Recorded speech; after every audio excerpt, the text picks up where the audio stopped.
Rakuten Monkeys win 8th CPBL title. Taichung faces ASF testing controversy. Pediatric talent shortage hits Taipei Veterans Hospital. Navy helicopter, fighter jet both go down in South China Sea. Left-winger Connolly wins Irish presidency. French police arrest 2 Louvre jewel heist suspects. India and China resume direct flights as ties improve. App translates speech to sign language in real time.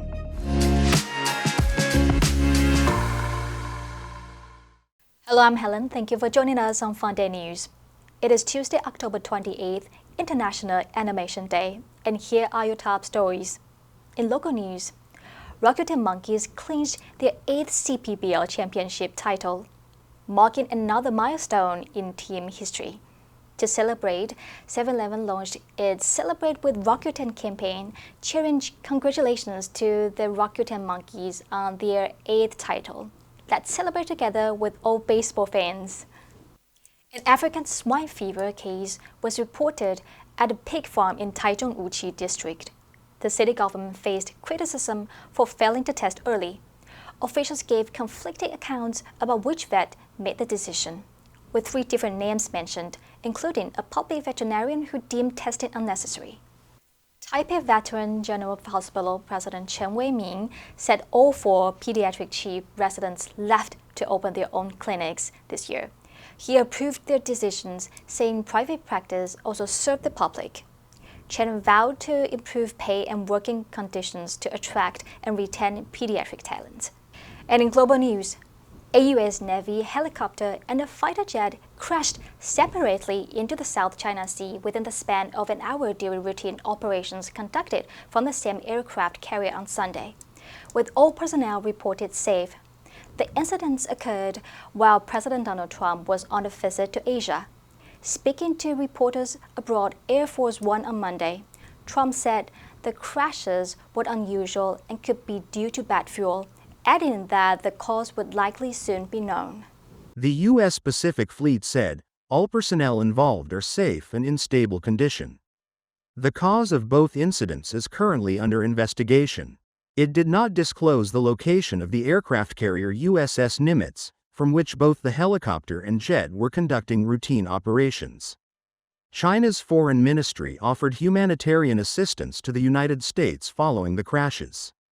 The Navy said a Seahawk helicopter went down at about 2:45 p.m. on Sunday, and shortly afterward, an F/A-18F Super Hornet fighter jet also crashed in the South China Sea.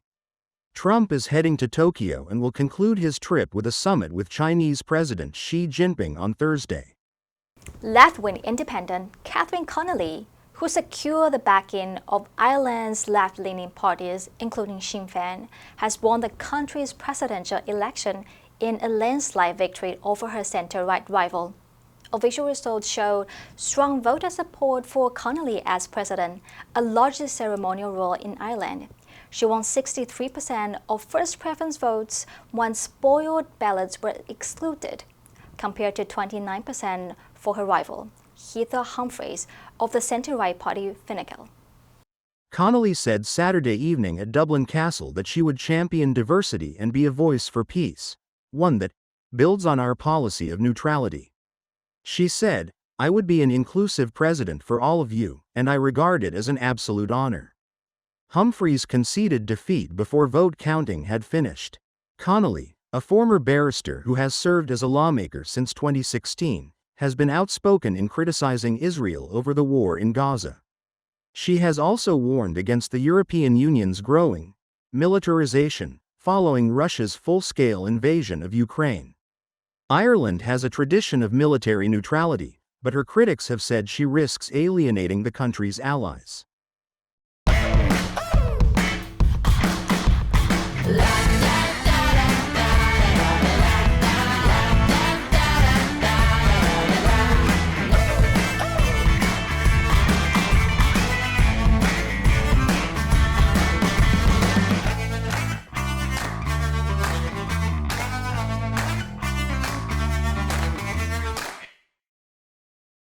The French national police confirmed that 2 men from a Paris suburb have been arrested in connection with last week's major jewel heist at the Louvre Museum as a nationwide manhunt continued for 2 other perpetrators.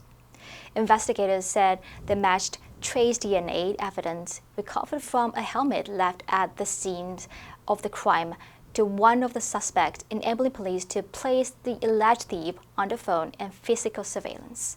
Both suspects are believed to have played active roles in the brazen October 19 robbery at the Louvre, during which 8 pieces of precious jewelry, including crowns adorned with thousands of diamonds and other gemstones, were stolen. Investigators say they are still determining whether an insider at the Louvre may have played a role in the theft. No new information has been released on the whereabouts of the stolen jewels, which Paris public prosecutor Laura Becquois estimated to be worth $102 million.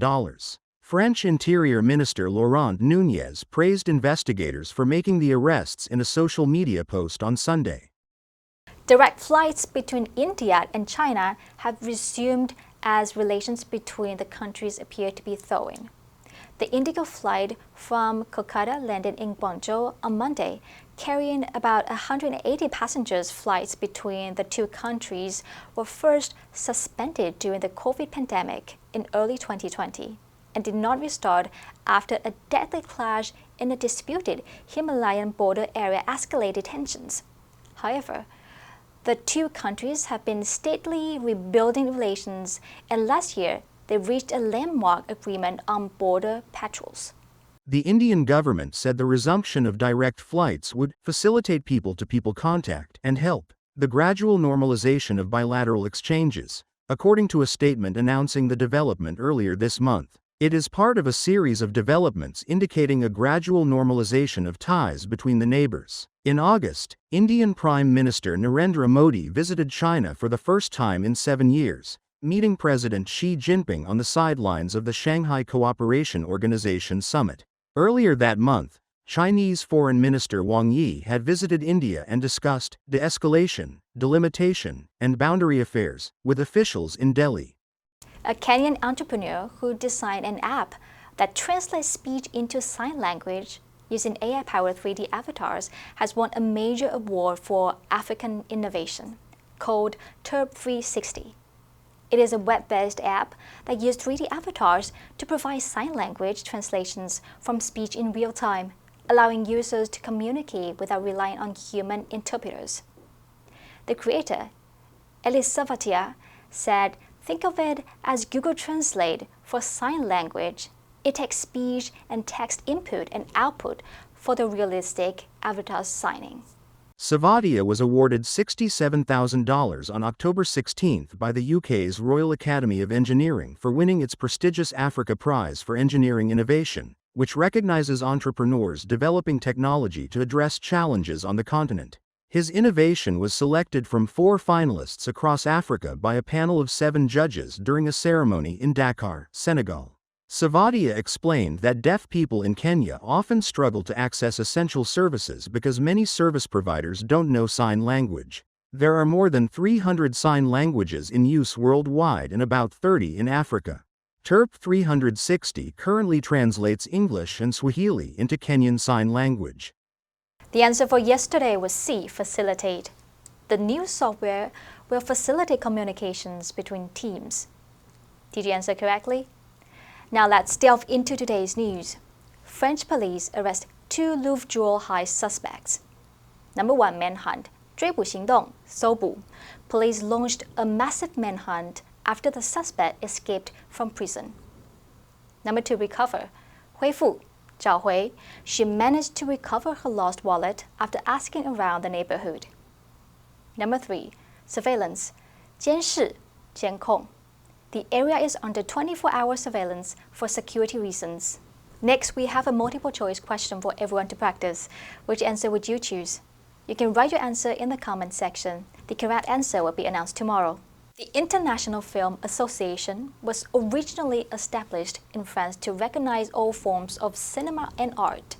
Among them, was animation leading to the creation of International Animation Day in 2002 as the pinnacle event celebrating the growing art of animation. Animation is the art of creating the illusion of movement through a series of images, each showing a separate stage of motion displayed at a set rate through a projector.